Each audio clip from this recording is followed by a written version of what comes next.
Bonjour, toujours en train de courir après monts et merveilles. N'est-il pas merveilleux et majestueux le Sacré-Cœur? Enfin, si je vous ai invité aujourd'hui, c'est pour ma première vidéo de développement personnel. Et on va pas rentrer dans le Sacré-Cœur parce qu'il n'a pas besoin de nous. Sachez que tout au moins, l'année dernière, il a été visité par 11 millions de visiteurs qui viennent du bout du monde ou de la rue d'à côté, c'est-à-dire le mur des Je t'aime, rue des Abbesses. On va peut-être y faire un tour tout à l'heure. Non, on va pas y monter, il n'y a pas besoin de nous. On va faire mieux que ça. On va aller visiter notre cœur, notre Sacré-Cœur. Parce que je pense que c'est grâce à lui qu'on avance et qu'on peut se réaliser. Donc ce que je vais vous proposer, une petite surprise. Pourquoi écouter son cœur? On nous dit souvent, écoute ton cœur, écoute ton intuition et écoute ta petite voix. Mais comment faire quand on ne sait pas? Les livres, c'est bien, les conférences aussi, mais se réaliser, écouter sa petite voix, c'est pas si évident que ça. Donc je me dis, il y a une phrase qui dit, il y a une chanson qui dit, si je devais mourir demain, qu'est-ce que je ferais de plus, qu'est-ce que je ferais de moins? Eh bien j'ai une petite surprise pour vous, on va s'arrêter, on va laisser le Sacré-Cœur, et puis on va aller voir le nôtre. Je vous dis à tout de suite.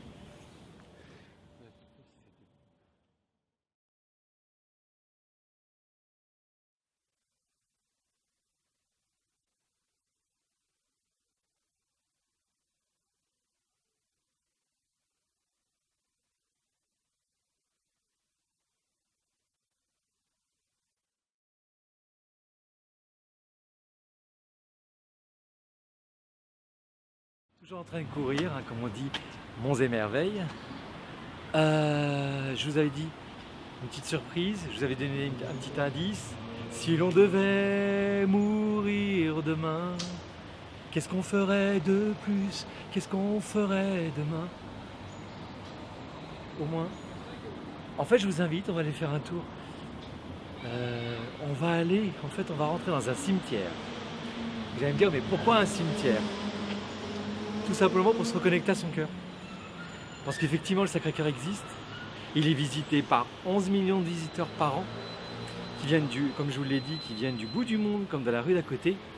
Mais le cœur de l'humain, est-ce qu'il n'est pas sacré? Sachant qu'il y en a à peu près, aujourd'hui on a à peu près 7 milliards et demi de cœurs humains sur Terre. Donc moi aujourd'hui j'ai décidé que on allait en fait aller visiter des êtres qui ont rendu leur enveloppe terrestre, mais qui ont laissé des empreintes, celles ils se sont créés, ils se sont révélés à eux-mêmes et ils ont partagé leurs talents, leurs désirs, leurs envies et leurs rêves avec nous. Et donc on va aller visiter des personnalités que l'on connaît plus ou moins, juste pour si cette vidéo elle peut nous donner envie d'aller un petit peu chatouiller notre intérieur, d'aller un petit peu chatouiller notre cœur, notre intuition, notre petite voix qui nous dit hey, voilà tes goûts et tes couleurs, hey, t'as peut-être des choses à faire, hey, t'aimes petite ceci, plutôt cela. Essayez d'écouter son intérieur et non pas seulement écouter les grands, les autres, faire comme tout le monde. Essayez de faire comme soi. Et ceux qu'on va aller visiter, ce sont des êtres qui aujourd'hui ne sont plus de notre monde, mais qui ont laissé une empreinte et ils ont eu l'audace, entre autres, d'écouter leur intérieur. Donc je vais vous inviter et je reviendrai vers vous à la fin de la séquence. Donc on y va?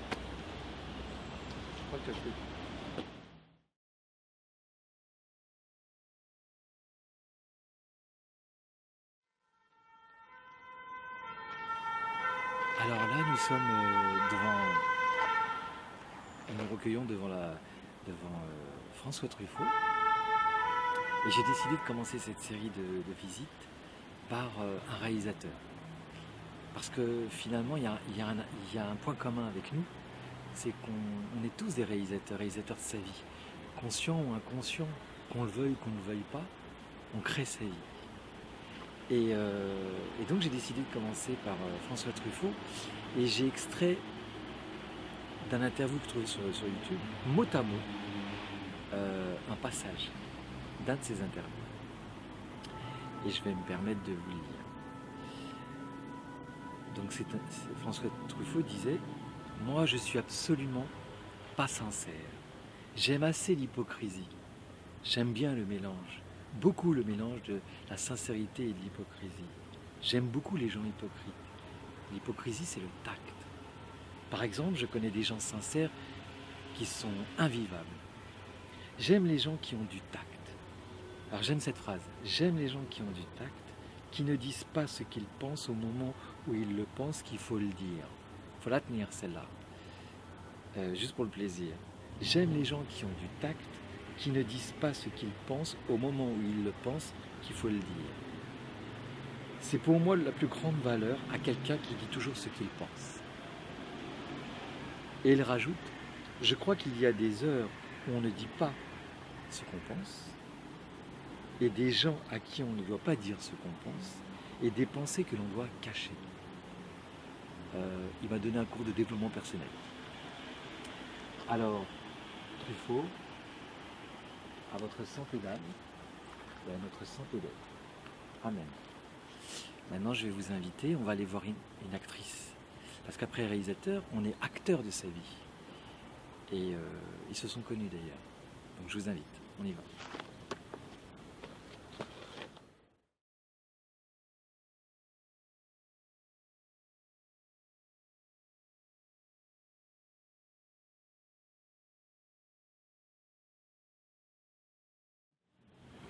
J'ai la mémoire qui flanche, je me souviens plus très bien. J'ai la mémoire qui flanche, je me souviens plus très bien. J'ai la mémoire qui flanche, je me souviens plus très bien. Et si, je me souviens. Donc après le réalisateur, nous allons honorer l'acteur, l'actrice. Nous sommes tous acteurs de notre vie. Et pour cela, nous allons honorer Jeanne Moreau. À travers son identité, à travers sa volonté, elle a créé, elle a partagé ses souhaits, ses envies, ses désirs. Alors, je ne vais pas vous parler de l'actrice, je vais vous parler de l'être. Et pour cela, j'ai été sur Internet et vous pouvez aller sur YouTube et j'ai extrait un passage d'une de ses vidéos, d'un de ses interviews. Jeanne Moreau disait « Moi, je n'ai jamais eu de rêve. J'ai eu des désirs, des exigences. Ça a commencé à l'âge de 5 ans. Je voulais des choses que je ne voyais pas autour de moi. Mais pas des rêves utopiques.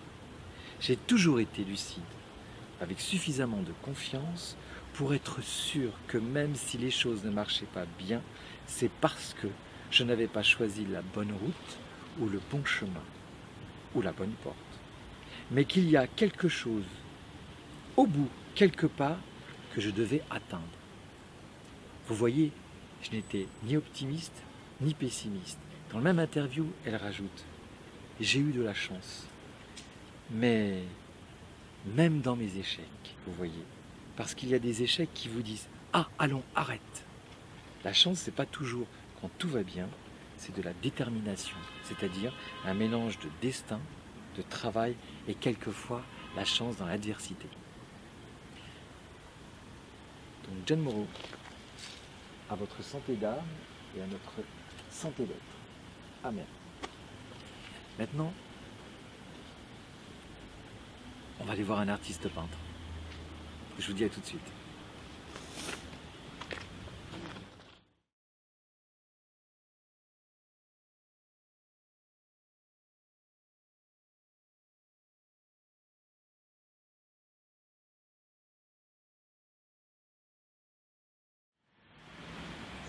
Moi, comme quoi, il y a une certaine paix dans les cimetières. Hein. On entend les oiseaux. Vous entendez? Ben, finalement, les âmes sont en paix. Ben, nous aussi. Donc je vous disais, après le réalisateur, réaliser sa vie, l'acteur, être acteur de sa vie, le peintre, l'artiste peintre. On est tous des artistes peintres finalement, parce que les expériences que nous vivons, de l'ombre à la lumière, une ombre qui peut être très sombre et une lumière qui peut être très claire. Et entre les deux, je vous laisse imaginer les couleurs de l'arc-en-ciel par exemple.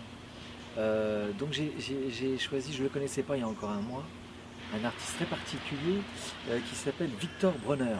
Victor Bronner, c'est un artiste particulier parce que il a réalisé son autoportrait ou ses autoportraits quelques années avant de perdre un œil. Et en fait, l'autoportrait, c'était un œil en moins, je crois. Vous pouvez sur Internet, vous aurez plus d'informations. Moi, je ne suis pas assez verni dessus, mais c'était comme si c'était prémonitoire. Et donc, rien que pour ça, je tenais en fait à partager un petit peu son histoire.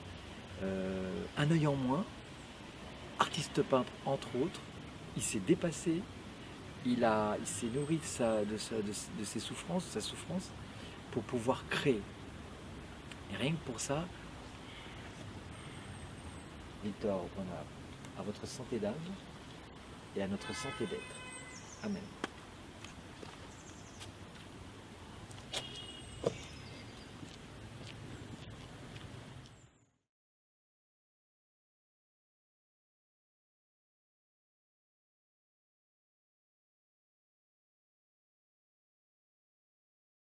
Alors, après le réalisateur, l'acteur, le peintre,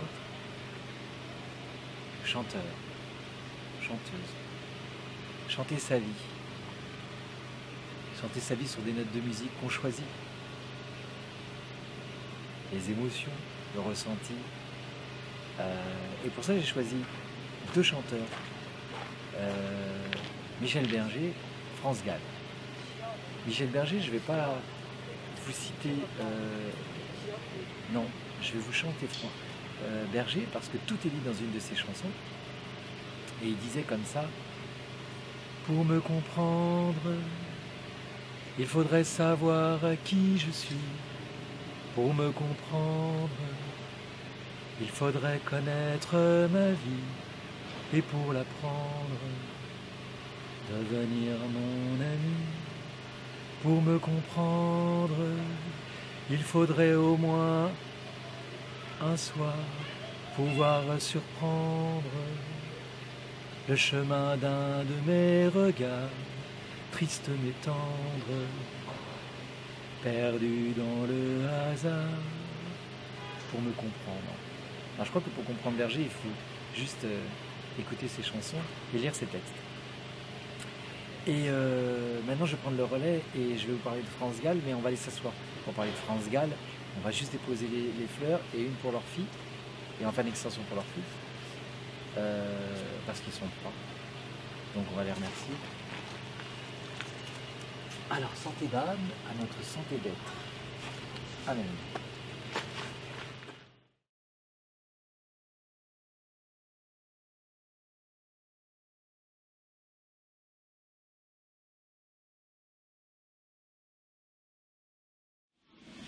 Alors, comme je vous disais,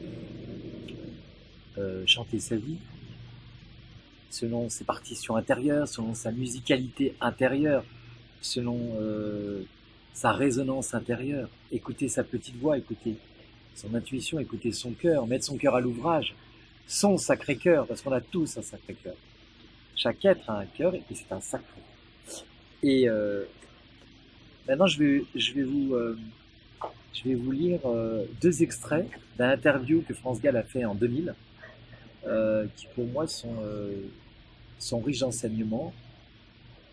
C'est une empreinte qu'elle a laissée. Elle disait: je crois, je n'ai jamais autant appris dans toute mon existence que pendant ces deux dernières années. Alors, appris, vous allez vous dire, qu'est-ce qu'elle a appris? C'est quoi apprendre? De quoi elle cause? Je ne sais pas. Par exemple, je n'ai pas peur du tout de vous parler. Alors qu'avant, j'aurais eu peur. Ça m'a appris à ne plus avoir peur. Il y a très peu de gens qui n'ont pas peur. Moi, j'en ai aucune. Elle rajoutait, une partie assez riche: je pense que l'homme est extraordinaire. Et il ne le sait pas.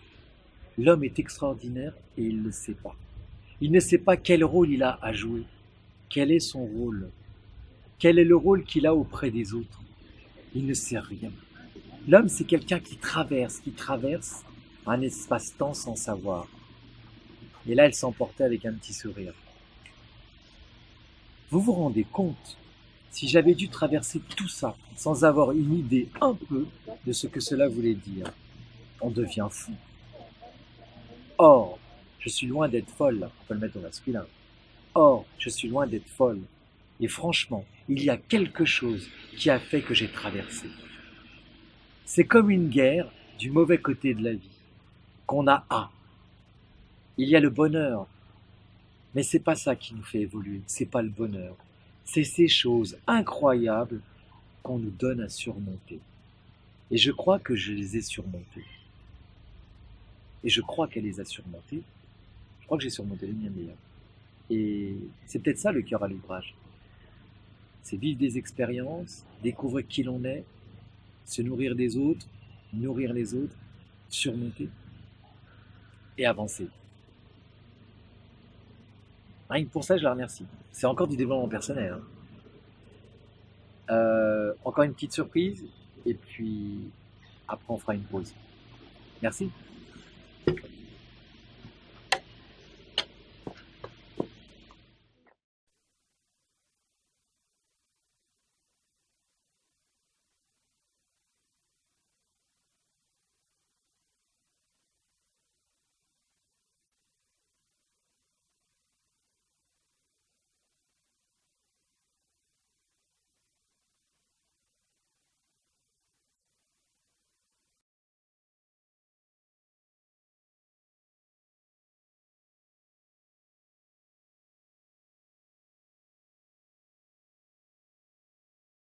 Là, je vais pas vous présenter, je pense que vous avez reconnu.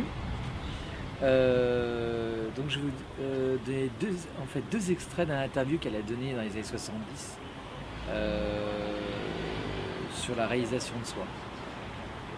Dalida disait, finalement en ce qui me concerne, la rencontre que j'ai faite dans ma vie la plus extraordinaire, c'est avec moi-même. Mais alors là, je ne veux pas être absolument incomprise, alors on peut le mettre au masculin, alors là, je ne veux pas être absolument incomprise, c'est que je ne me connaissais absolument pas du tout, j'étais une inconnue. Et un jour, par les circonstances de la vie, je me suis trouvé devant une inconnue qui était moi. Et j'ai mis longtemps à essayer de me connaître. Je ne pense pas me connaître totalement, mais je crois que l'homme, c'est une contradiction, mais qu'il faut surtout connaître toutes ces contradictions pour pouvoir les transcender, aller au-delà et se faire tout le temps la révolution, sa révolution pour évoluer. Et elle continuait dans le même interview, je fais de l'introspection, j'aime bien me connaître, savoir ce qu'il y a en moi. C'est très important parce que à ce moment-là, je peux comprendre, je peux connaître les gens. Si je ne me connais pas moi-même, si je ne m'aime pas, je ne peux pas aimer, je ne peux pas comprendre. Moi, j'irai un petit peu plus loin et je dirais que pour apprendre à se connaître et à s'aimer, il faut savoir naviguer dans plusieurs états d'être, qui sont l'assemblée, c'est-à-dire le monde, la société, dans la relation, les multi-relations, sentimentales, amicales, professionnelles, et puis dans l'état d'être seul. Être seul, ça peut paraître difficile, mais c'est nécessaire pour pouvoir faire sa connaissance. C'est comme disait la chanson, pour ne pas vivre seul, on se fait des amis, et on les réunit quand vient les soirs d'ennui. Pour ne pas vivre seul, on vit pour son argent, ses rêves et ses palaces, mais on n'a jamais vu un cercueil à deux places. Et ben, juste pour ça, c'est du développement personnel finalement, ces interviews, parce qu'elle a partagé ses expériences de son intérieur. Juste pour ça, à votre santé d'âme, à notre santé d'être. Amen.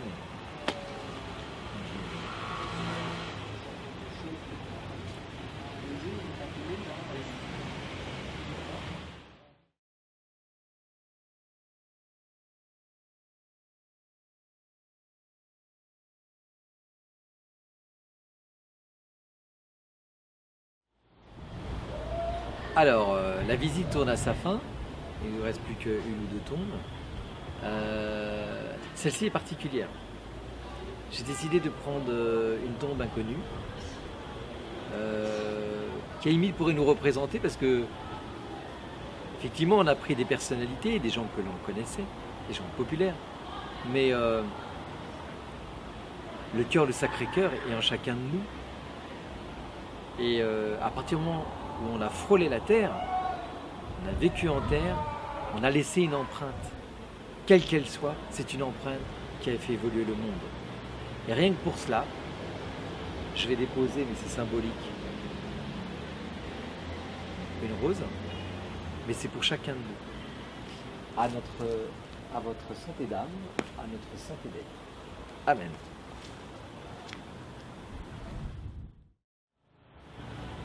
Alors, la séquence, elle arrive à sa fin. Nous avons visité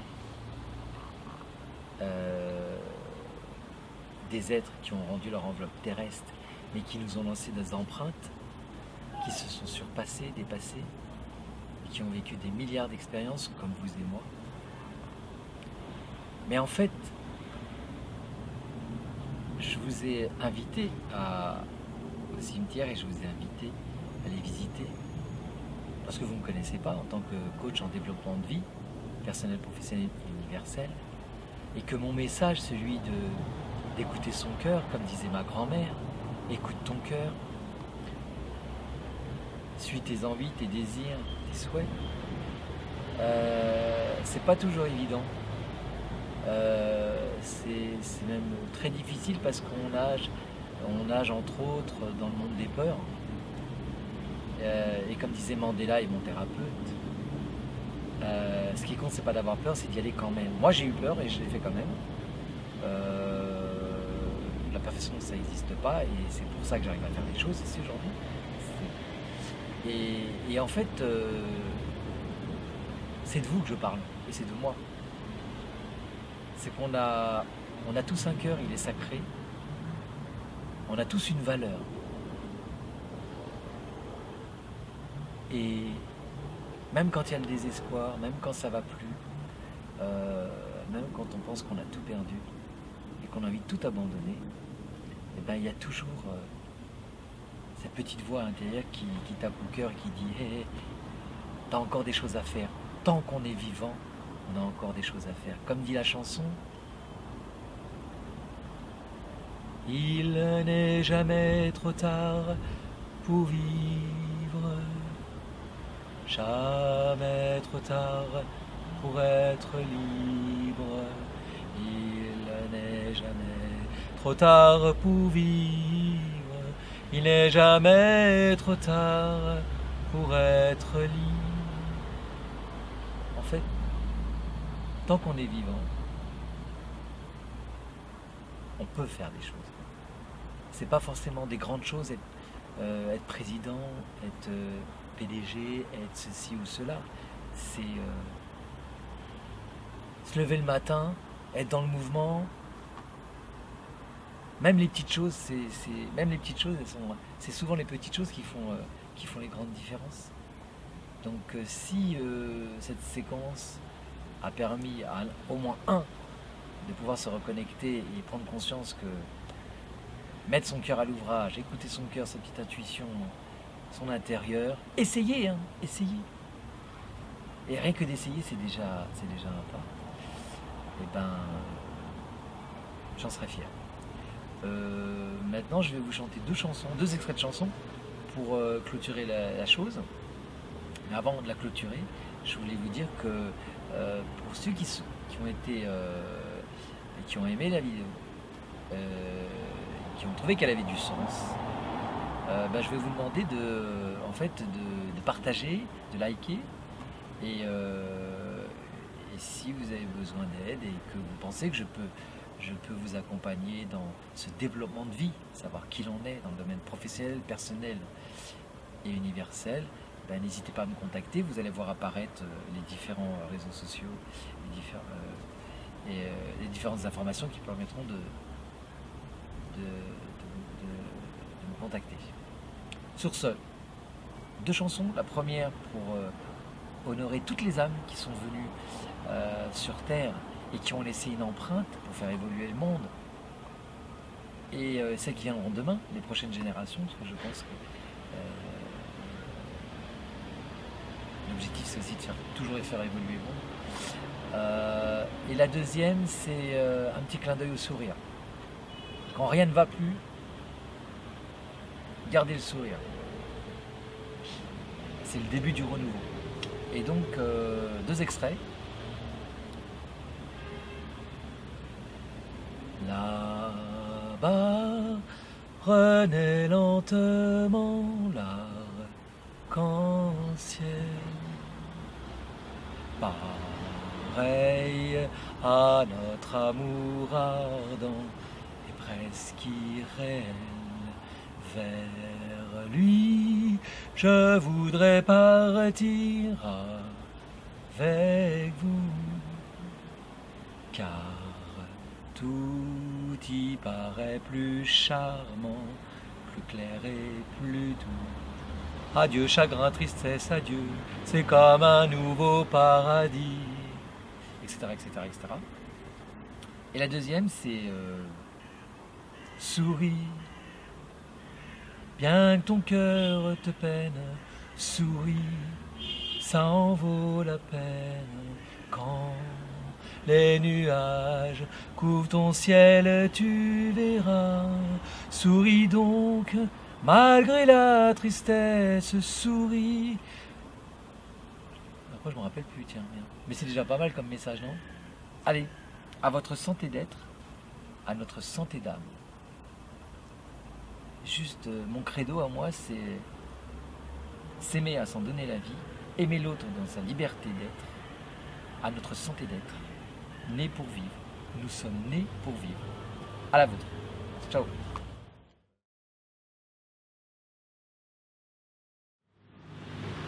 Pour terminer, une citation de Victor Brunner, peintre-artiste, ou artiste peintre. Prions pour ne pas être submergés par une célébrité vulgaire qui enlève le mystère d'une œuvre qui se grandit par le secret. Vous avez entendu? Prions pour ne pas être submergés par une célébrité vulgaire qui enlève le mystère d'une œuvre qui se grandit par le secret. Et bien sûr, ce n'est pas qu'une œuvre culturelle, ça peut être une œuvre de tous les jours, les actions de tous les jours. Voilà. Mon message, j'espère que vous l'avez compris. J'espère que cela vous a plu. Juste vous rappeler que, en tant que coach de développement de vie, personnel, professionnel et universel, le credo c'est s'aimer à s'en donner la vie, aimer l'autre dans sa liberté d'être, à notre santé d'être, nés pour vivre. Nous sommes nés pour vivre. Ciao. Il n'est jamais trop tard pour vivre.